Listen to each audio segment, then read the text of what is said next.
Bonjour à tous, bienvenue dans la pensée d'Aline. Cette semaine, je partage avec vous les leçons et les réflexions que j'ai pu avoir durant mon étude des Écritures, en suivant bien sûr le programme Viens et suis-moi. Du coup, cette semaine, c'était les sections 12 à 17 des Doctrines et Alliances, mais également les versets 66 à 75 de l'histoire de Joseph Smith.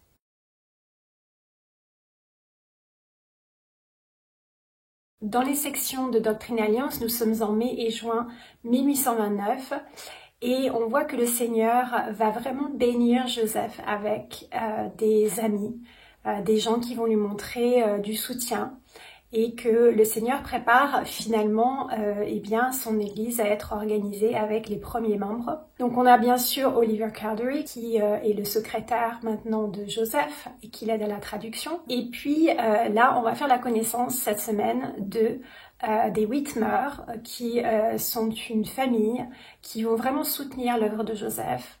Et dans la section 12, donc la première section à lire cette semaine, on a aussi Joseph Knight qui va matériellement soutenir Joseph pour continuer l'œuvre de la traduction. L'événement majeur évidemment cette semaine dans notre lecture, c'est la section 13 où on a l'ordination de Joseph et d'Oliver Cowdery à la prêtrise d'Aaron avec la visite de Jean le Baptiste lui-même en tant qu'ange.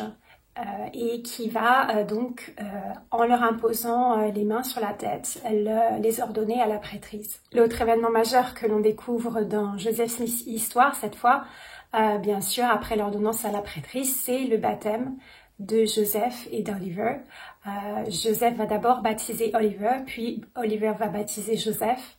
Et on découvre ça donc dans le verset 73 où on découvre que le Saint-Esprit descendit sur Joseph et sur Oliver juste après leur baptême. Et ils décrivent cela de cette façon. À peine avais-je baptisé Oliver Cowdery que le Saint-Esprit descendit sur lui. Et il se leva et prophétisa beaucoup de choses qui allaient se passer sous peu. Et de même, dès que j'eus été baptisé par lui, j'eus également l'esprit de prophétie. Et m'étant levé, je prophétisai sur la naissance de l'Église ainsi que beaucoup d'autres choses relatives à l'Église et à notre génération des enfants des hommes. Nous étions remplis du Saint-Esprit et nous nous réjouissions du Dieu de notre salut. Encore une fois, ici, on voit que le Seigneur est un Dieu d'ordre et donc, bien sûr, il ordonne Joseph et Oliver à la prêtrise d'Aaron, la prêtrise qui est nécessaire pour être baptisé. C'est l'autorité du Seigneur pour que le baptême soit valide à ses yeux. Et donc, ils reçoivent d'abord l'autorité avant de faire l'alliance du baptême. Je reviens sur ce point parce que c'est vraiment un des points qui, je pense, définit vraiment notre Église par rapport peut-être à d'autres églises chrétiennes. C'est cette idée de prêtrise, d'autorité de Dieu déléguée aux hommes que le Seigneur a choisis.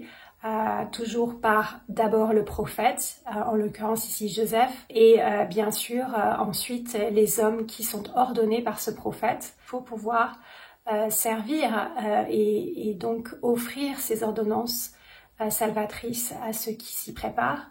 Le baptême est une alliance importante sur le chemin des autres alliances qu'on va faire. C'est la première alliance qu'on fait avec le Seigneur, le baptême. En retour de cette alliance, le Seigneur nous offre le don du Saint-Esprit.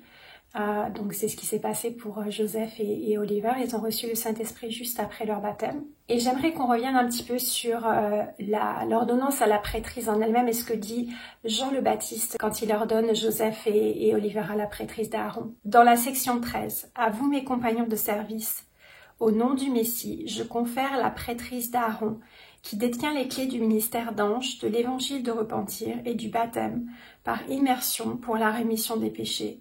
Et cela ne sera plus jamais enlevé de la terre, jusqu'à ce que les fils de Lévi fassent de nouveau une offrande au Seigneur selon la justice. » La première chose qui est mentionnée ici, c'est que cette prêtrise détient les clés du ministère d'ange. Alors, qu'est-ce que ça veut dire le ministère d'ange? Eh bien, on sait que les anges sont des êtres d'esprit, mais aussi peuvent être des êtres ressuscités. Et ces anges vont être là pour initier le rétablissement de l'Église du Christ. On sait que Jean n'est pas le premier ange que Joseph va voir. Il a vu Moroni déjà. Jean est le deuxième, puis il y en aura d'autres qui vont suivre pour justement préparer, donner à Joseph les clés, la connaissance, tout ce dont il a besoin pour établir l'Église du Christ. La deuxième chose qui est mentionnée aussi dans ce verset, c'est que la prêtrise d'Aaron détient les clés du ministère de l'Évangile, du repentir et du baptême. Et donc ça, bien sûr, c'est l'alliance que nous pouvons faire à travers le baptême. Si nous obéissons au commandement de Dieu, du Seigneur, eh bien, nous recevrons le pardon de nos péchés grâce à ce repentir, grâce à notre obéissance et notre fidélité au commandement. Donc, comme il est dit dans ce verset, cette prêtrise est toujours sur la terre depuis ce jour de printemps 1829 où Joseph Smith l'a reçu des mains de Jean le Baptiste. Ce pouvoir donc de rémission des péchés par le baptême par immersion. Et c'est une grande bénédiction. J'en ai le témoignage qu'elle est bien présente, que c'est par la prêtrise d'Aaron que moi-même j'ai pu être baptisée dans l'Église du Christ.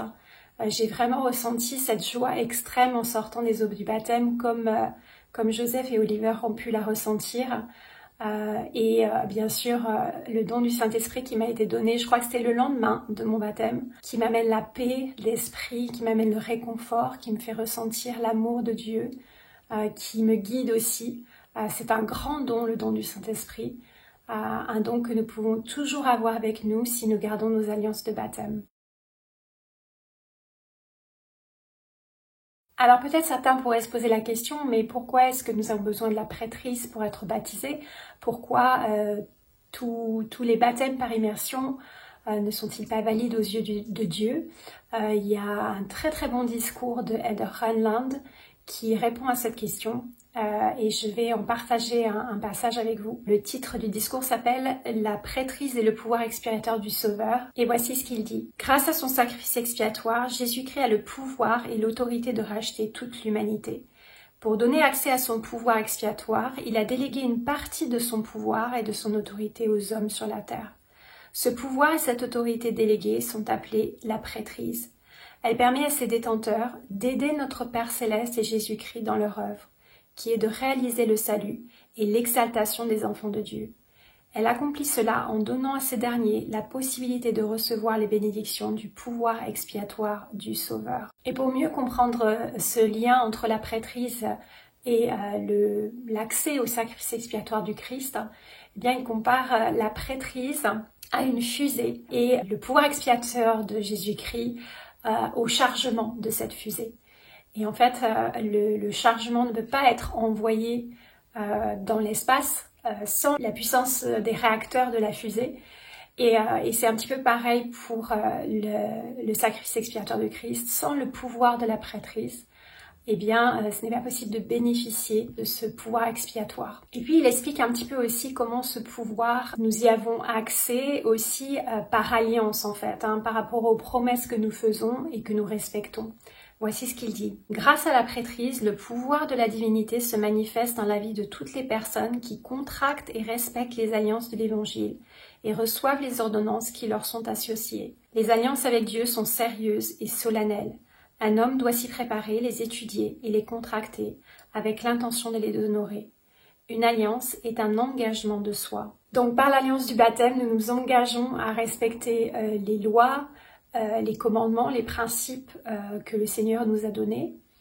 Et en retour, nous avons accès au pouvoir de la divinité, un pouvoir divin dans notre vie, mais surtout au pouvoir du sacrifice expiatoire de Jésus-Christ qui nous permet justement d'être débarrassés de nos péchés que nous faisons chaque jour. Et ça c'est la plus grande bénédiction vraiment que je puisse avoir personnellement dans ma vie. C'est ce pouvoir expiatoire. Chaque jour quand je me repens, je pense à ce que j'ai fait de pas très intelligent, parce que ça nous arrive à tous dans la journée de faire des erreurs. Et même des fois, parfois de très mauvais choix qui nous amènent beaucoup de chagrin et d'anxiété. Et en fait, quand nous nous repentons de ces mauvais choix, eh bien, nous avons ce poids qui nous est enlevé des épaules. Et vraiment, nous sommes libérés et nous pouvons redémarrer léger et pouvoir à ce moment-là aller de l'avant en fait et progresser aussi grâce aux leçons que nous apprenons de nos erreurs. Alors pour en revenir à la famille Whitmer, dont on fait la connaissance dans les sections 14, 15 et 16, mais aussi si vous lisez le tome Les Saints, dans le chapitre 7 je crois, on apprend un petit peu qui ils sont et comment ils vont soutenir Joseph. En fait c'est grâce à Oliver que Joseph va connaître les Whitmer puisque David Whitmer est ami avec Oliver Cowdery. Et David tout de suite a un témoignage de Joseph et de son œuvre. Donc Joseph va continuer le travail de traduction chez la famille Whitmer. Oliver le suit, ils y vont ensemble. Au fur et à mesure qu'ils apprennent à connaître Joseph, ils voient ce qu'il fait, ils vont vraiment ressentir l'esprit et ils vont justement vouloir avoir un témoignage. Et c'est comme ça qu'on a ces sections 14, 15 et 16. Dans la section 14, on a ces mots magnifiques du Seigneur à David. Il lui dit ceci: « Voici, je suis Jésus-Christ, le Fils du Dieu vivant. Je suis celui qui a créé les cieux et la terre, une lumière qui ne peut être cachée dans les ténèbres. C'est pourquoi je dois porter la plénitude de mon évangile des gentils à la maison d'Israël. Et voici, tu es David et tu es appelé à aider. Et si tu fais cela, si tu es fidèle, tu seras béni, à la fois spirituellement et temporellement, et grande sera ta récompense. » Et ses frères John et Peter reçoivent aussi cette invitation de prêcher l'évangile. Et maintenant, voici, je te dis que ce qui aura le plus de valeur pour toi sera de prêcher le repentir à ce peuple, afin de m'amener des âmes pour que tu te reposes avec elles dans le royaume de mon Père. Tous les deux reçoivent cette même invitation. Peter la reçoit aussi dans la section 16. J'aime beaucoup cette famille parce que c'est une famille qui finalement va faire partie des premiers membres de l'église de Jésus-Christ rétabli sur la terre. C'est une famille en fait qui est mise sur le chemin de Joseph comme peut-être nous aussi, il y a des personnes qui sont mises sur notre chemin pour nous aider dans les moments où nous nous sentons seuls, parce que Joseph vraiment était seul face à l'adversité. Il vient juste d'avoir son secrétaire Oliver, qui évidemment est un ami sur lequel il peut compter, mais c'est peu. Et là, il y a toute une famille qui va le soutenir. Et je vous encourage aussi à peut-être penser comment le Seigneur met sur notre chemin des personnes qui sont là pour nous soutenir quand nous en avons besoin, quand nous nous sentons seuls, quand nous faisons face à une épreuve. On voit vraiment que le Seigneur ne nous oublie pas, qu'il nous aime et qu'il connaît les personnes qui déjà, il a déjà en tête, hein, on en a vu ça un petit peu la dernière fois aussi, hein, comment il orchestre les choses de telle manière que finalement, eh bien, nous ne sommes jamais seuls, nous ne sommes jamais abandonnés. Il y a toujours des anges, parce qu'il y a aussi des anges sur la terre, des personnes qui servent comme des anges pour nous, qui nous soutiennent. Finalement, la section 17, où on a les 3 témoins choisis par le Seigneur pour voir les plaques.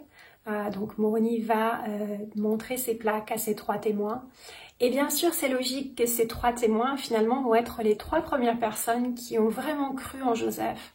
Il y a d'abord Martin Harris, puis Oliver Cowdery, et donc David Whitmer, qui vont être ces 3 témoins. Et je trouve que c'est aussi très touchant que Martin Harris fait partie de ces témoins, malgré le fait qu'il ait commis une grosse erreur, hein, d'avoir perdu ses 116 pages. Bien, le Seigneur montre ici qu'il s'est pardonné et continue à bénir et à privilégier même ceux qui commettent des erreurs, les privilégier avec des expériences extraordinaires. Et c'est l'honneur, la merveilleuse bénédiction que Martin Harris a, et d'être compté parmi ces 3 témoins. Et voici ce que le Seigneur leur dit. « Et vous témoignerez que vous les avez vus, tout comme mon serviteur Joseph Smith les a vus, car c'est par ma puissance qu'il les a vus, et c'est parce qu'il avait la foi. Il a traduit le livre, c'est-à-dire cette partie que je lui ai commandé de traduire, et aussi sûrement que votre Seigneur et votre Dieu est vivant, il est vrai. »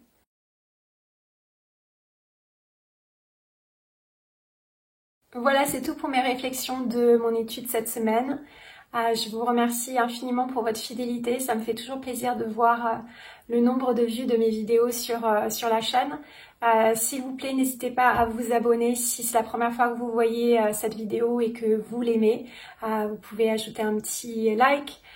et vous abonner. Et puis bien sûr, si ce n'est pas la première fois que vous avez l'habitude de voir mes vidéos, eh bien je vous encourage à aussi regarder les autres vidéos sur la chaîne. Et puis je vous encourage aussi bien sûr à commenter, à raconter vos expériences d'études dans votre étude de Viens et suis-moi, ce que vous avez appris. C'est toujours pour moi un plaisir de lire vos commentaires, donc n'hésitez pas. Voilà, je vous souhaite une très bonne étude personnelle et je vous dis à la semaine prochaine.